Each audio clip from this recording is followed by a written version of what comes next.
માનનીય અરવિંદજીએ ભગવત માન સાહેબ જેમણે એવું નક્કી કર્યું છે કે 54 લાખ ખેડૂતો માટે, પશુપાલકો માટે જે પણ કરવું પડે, આ તો શરૂઆત છે. અભી ये तो ट्रेलर है, पिक्चर अभी. जोरથી બોલો, પિક્ચર અભી.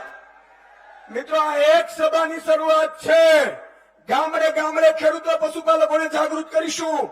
અને મને ખબર છે મિત્રો, ડેરીમાં જે ભ્રષ્ટાચાર થાય છે, ડેરીમાં જે તમને ને મને લૂંટવામાં આવે છે, એ પારદર્શી જો કરવામાં આવે ભ્રષ્ટાચાર રહિત, તો એક ખેડૂતને દૂધનો લીટરે ભાવ તો મળે જ, ભાવ ફેર તો 40% મળે જ, પણ એની સાથે સમજો, એની સાથે તમારી હજારો લાખો કરોડ રૂપિયા વર્ષે તમને વધુ મળે ને એવી પરિસ્થિતિ પણ પેદા થઈ શકે એમ છે.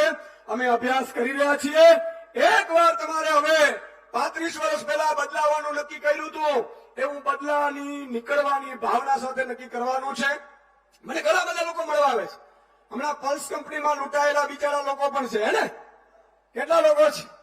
તમે જુઓ, કંપનીઓ બૂચ મારીને વહી ગઈ છે. ચિંતા ન કરો, ખેડૂતો પરેશાન છે, પશુપાલકો પરેશાન છે, બેરોજગાર યુવાનો પરેશાન છે. પણ આ બધાનો ઉકેલ શું છે ખબર છે? વિસાવદરવાળી કરો. શું છે? શું છે? જોરથી બોલો, શું છે? વિસાવદરવાળી કરો. વિસાવદરવાળી કરો એનો મતલબ ભાજપને લાત મારો, ઝાડુને આમ આદમી પાર્ટીના નેતૃત્વને લાવો અને તમારે જે પણ સમસ્યાઓ, પ્રશ્નો છે એનો 5 સાલમાં ઉકેલ લાવો. બાકી બધી ફરિયાદો મૂકી દો, હવે આવેદનો મૂકી દો, રજૂઆતો મૂકી દો, બધું થઈ ગયું. કોઈ પાસે આશા રાખવાની જરૂર નથી. તમે વિચાર કરો, વિસાવદરમાં માનનીય ગોપાલભાઈને જનતાએ 3 ગણી લીડથી જીતાડ્યા. આવું બધે કરવાનું છે કે નથી કરવાનું? હાથ ઊંચો કરીને મને વચન આપો, પછી મારું પૂરું કરવું વચન.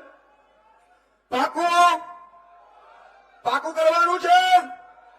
ખોટા વિડીયો આવશે તો, પાકિસ્તાનની વાત લાવશે તો, રાવણ જેમ ભગવાનને આગળ કરશે તો, બસ આ વાત મારે તમારે સાંભળવાની છે મિત્રો.